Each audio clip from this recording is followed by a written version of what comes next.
This man, his name is Harold Brooks Baker. He was a lawyer and a Harvard graduate. He did all this study on U.S. presidents and royal lineage. Like his obsession was like the royals, like the monarchy and stuff. He had this theory that the presidents weren't voted in by the people, but they were actually selected by whatever it is. They're selected based on royal bloodline. Oh no! And it was called the royal candidate, or the most royal candidate theory. 13 or so years ago, this 12-year-old girl, for her 7th grade project, went into with the help of her grandparents, went down the lineage of each president, and they all connected to one man. Weird. Except for one at the time. Okay. Who? It was Martin Van Buren, the 8th president. Yeah. They can trace each of their lineage back to King John from the House of Plantagenet. Yes. Okay. Nice. And there's a folklore around the House of Plantagenet that they were actually descendants from a demon. Oh, What? That's horrible. Yeah, it was old folklore.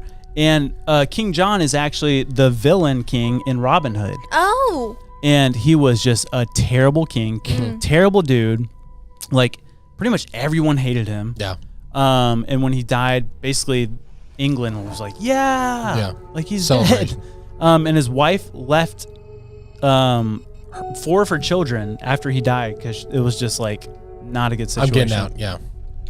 So you can trace every single president back to him. And then they recently discovered with Martin Van Buren, the one that was like not in involved, it. yeah. You can trace his lineage back to King John's mother. Oh! So it's literally all in the family lines. Yeah. Have you guys ever heard of Mel's Hole? Mel's Hole. Mel's Hole. No. This is the wildest thing I've heard in a while. Oh, okay. Okay. Go. That's high standards. I heard it from, it's a well-known story in the sect of conspiracy theories. Do you want me to look anything up for it? No, Okay. because there's no pictures and stuff of it. Oh, snap. Glad I asked. Mel's Hole, I listened to a podcast, Conspiracy Theories. They do a great job explaining it. So this dude named Mel, I think it was Mel Waters is his name. He bought this land in like central Washington in the 90s. And he had been living there for 4 years at the time. And then a huge piece of land, like 30 something acres of land. Okay. And he discovered there's a hole on his property. And like he went up to a neighbor that had like a ranch by him or something. He's like, what's up with this hole, man? It's like, I can't see the bottom of it. The guy's like, oh yeah, neighbors like since forever have just been throwing trash down it. And like we even throw like our dead cows down it and stuff. How big is this hole? Okay. Okay. And he's like, oh, weird. And he's like, well, if you guys have been throwing this down like for a long time, he's like, you would think you'd see some trash start to pile up in it. And so this dude, he liked to fish. And so he had like a big rig set up for like shark fishing. And he had a spool of fishing line on it that reached 1,500 yards, right?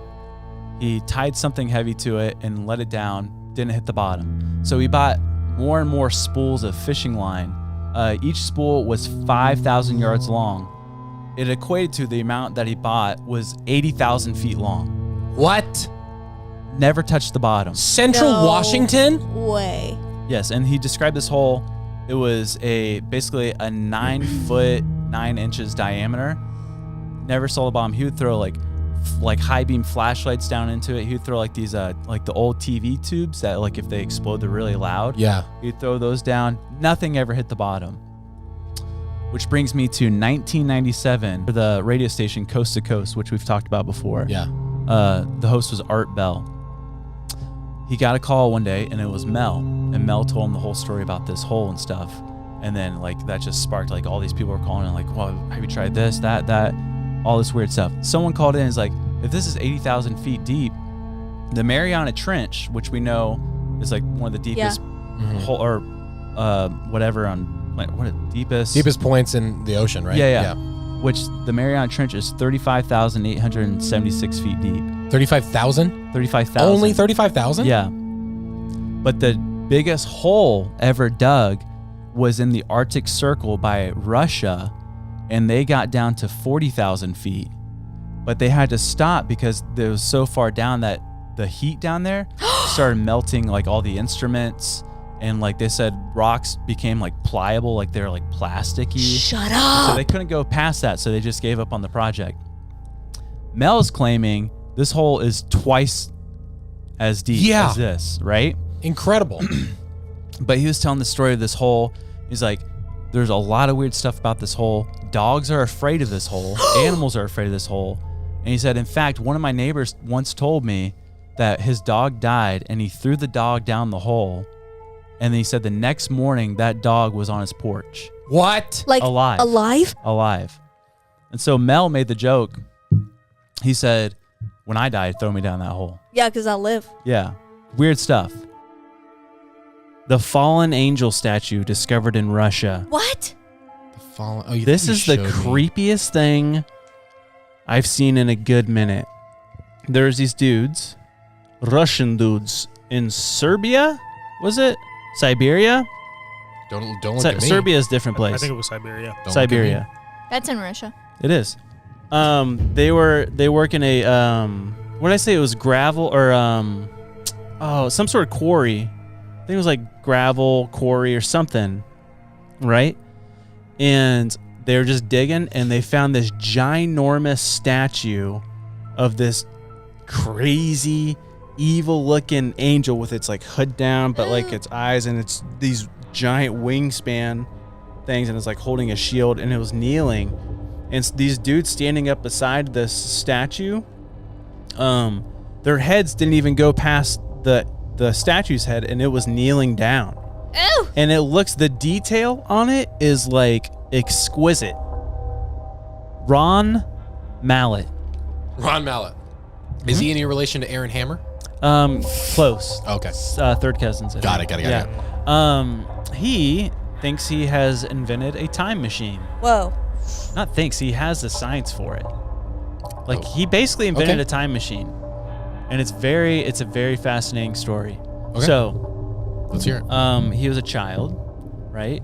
And his dad passed away when he was 9 or 10, and he like vowed from that day, he's like, I'm gonna figure out how to make a time machine so I can go back and save my dad.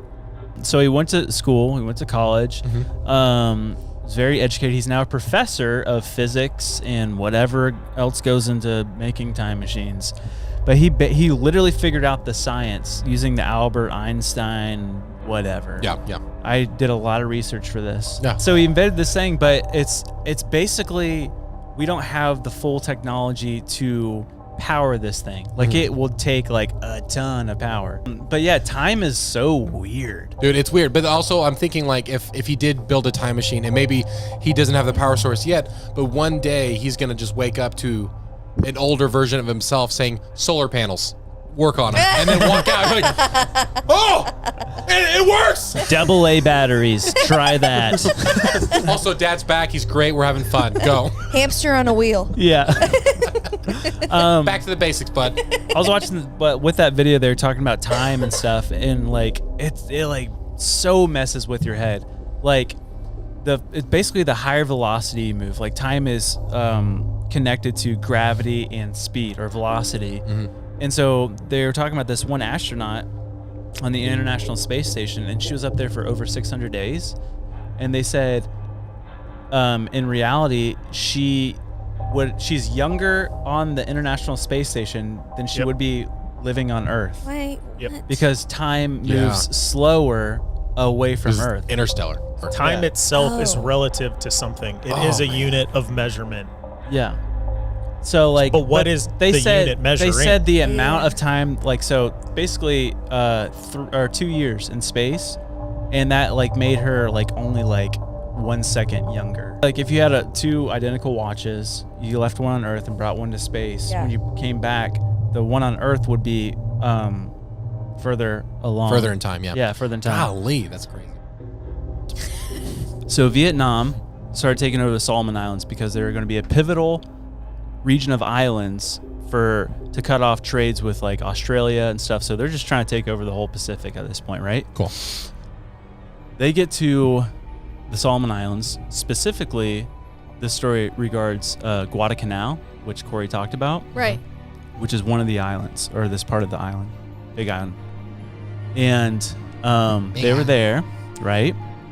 And then the U.S. came, and they came to Guadalcanal, and there was no Japanese to be seen. Uh-oh. So they were coming in thinking that it was going to be like a Ambush. like a D-Day kind of thing where they're going to have to fight and stuff to get claim over Guadalcanal. No resistance. They just pulled up to the beach. They're like, where are all the Japanese soldiers? You gotta be kidding me. Turns out all the Japanese soldiers We're done. were in the woods or the forests of the Solomon Islands, this Guadalcanal. And what the locals had said was that these Japanese were picked off by giants. Yeah. And talking about so the Japanese go in there and they were attacking U.S. soldiers as the U.S. soldiers were coming in. But a lot of Japanese soldiers surrendered to Yeah, they're like, the get me U.S. out of here, troops, please. which is not what the Japanese army would do at that time, because what did they say? It was the Japanese said that survival after defeat was a disgrace. So basically, instead of surrendering, the custom for a Japanese soldier was to kill themselves with the knife. The short sword. Yeah. But they surrendered because they were apparently so freaked out of what was happening. Yeah. But supposedly these giants, these Japanese soldiers encountered these giants at their camps and stuff at night. These giant men, which were reported to be 8 to 15 feet tall, red hair, would come and just eat the Japanese soldiers, rip them apart and just eat them. Yeah. Right there on the spot. But the history of the Solomon Islands, dark history. This place was really creepy. Kind of like how Papua New Guinea was. Solomon Islands were probably even worse. Like cannibalism-wise? Cannibalism, headhunters, all these different tribes at constant war with each other. When they were killed, they were bringing back, eat them, bad stuff.